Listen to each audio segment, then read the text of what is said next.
When she arrived there, they gave them admission and work permit. They has to reach there, the embassy has to send your work permit before you start work. So when she went there, she told me that she has gone to post office to check. They have not sent her work permit.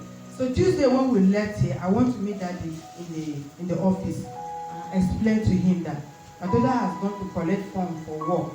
But because the work permit has not come, they say she cannot come and start work until when the work permit has come. And that they want to do her training for 1 week before she start the work. So I want to tell Daddy. So he just offered prayer there that she will be favored. There is no issue about it. Put your hands together for the Lord Jesus Christ. I said amen. But within me, I was saying, how will it happen? This is Oyibo, not Nigeria, where you can do mago.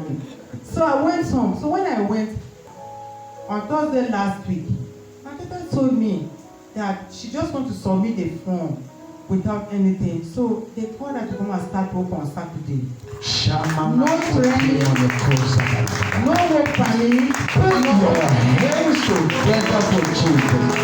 Protocol prayer. And she just told me, and she's working in a hospital. Told me that, Mommy, I want for night duty. I said, you always sleep the street too. How can you do that duty in Oyibo land? She said, Mommy, you sleep, I will sleep small. Then I will jump up. I need to say thank you to Jesus.